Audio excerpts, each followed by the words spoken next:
փորձենք նրանց համար մասին։ Թեման ընդգրկուն է եւ մեր քաղաքական կյանքում եւ առօրյայում անընդհատ առնչվում ենք սրան։ Օրինակ, Ղարաբաղի հարցում մեր ընդդիմադիրները մեզ անverջ մեղադրում են այն բանում, որ մենք դիրքորոշումներ ենք փոխել, կարծես չնկատելով, թե որն է եղել դրա անհրաժեշտությունը կամ ինչն է բերել դրան։ Նույնը վերաբերում է օրինակ ռազմավարական հարաբերություններին, մինչև վերջին տարիները մեր ունեցած պատկերացումներին, կամ նույնը բանակում եղած խնդիրները, մասնավորապես ոչ կանոնադրային հարաբերությունները ու դրանց արդյունքում ծագող խնդիրները։ Խնդրում եմ ասեք, թե ինչու ադապտացիան թուլություն չէ, այլ անհրաժեշտություն մեր պետության հաջողության, անգամ կասեի հարատևության համար։ Շնորհակալ եմ։ Դրա համար ադապտացիայի մասին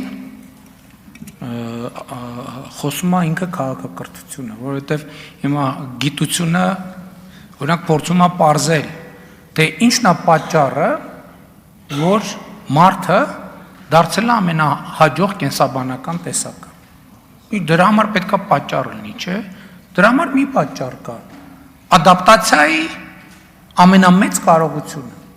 Ոչ մի ուրիշ կենսաբանական տեսակ ադապտացիայի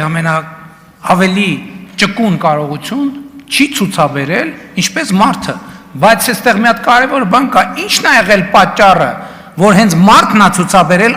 ադապտացիայի ամենամեծ կարողությունը, որովհետև մարդը օբյեկտիվ հանգամանքների բերումով հայտնվել է ամենաանպաշտպան վիճակում, որովհետև մյուսները մագիլներ ունեն, չգիտեմ, ժանիքներ ունեն, մորթի ունեն, հաստ,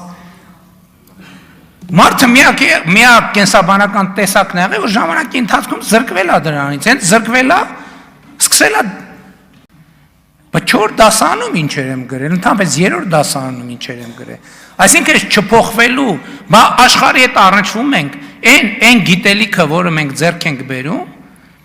ժամանակակից աշխարհում, մենք ժողովրդի մեր հանրության հետ այն ինֆորմացիան չկիսելը ամենամեծ խնդիրն է։ Մեր խնդիրները ինչն է եղել մեծագույն։ Չէ՞ տեսեք այդ բանաձևը, Ղարաբաղի հարցին փորձագիտական մակարդակով տիրապետում է 4 հոգի։ Դուք պատկերացնում եք, այն ժամանակ մենք ասել ենք, բանը, այդ 7 իմաստունների խնջույքի տրամաբանության մեջ, էլի, կատաստրոֆա է դա։ Ամեն ինչ սկսել է տեղից։ Բայց ինչի է 4 հոգու 6 կներեք, ուրեմն 7 իմաստունների խնջույքի 6 պլյուս 1, բայց ինչի՞ց է եղել, մենք այս հարցի պատասխանը, որովհետև իրականությունը ոչ մի աղերս չի ունեցել Ղարաբաղի շարժման եւ մեր ներքին նարատիվների հետ։ Եվ եթե այդ իրականությանը ավելի ու ավելի շատ մարդ տիրապետեր, դա այդ դիսոնանս ավելի էր մեծացնելու։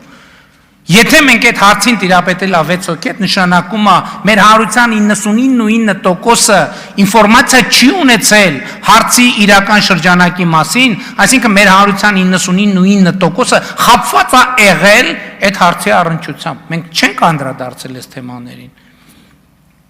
Մենք էլ նույնպես ու մենք էլ ենք խաբելու այդ process-ը սկսել, շարունակել ավանդույթը մինչև մի կետը հասկացել ենք, որ չի կարելի այդպես։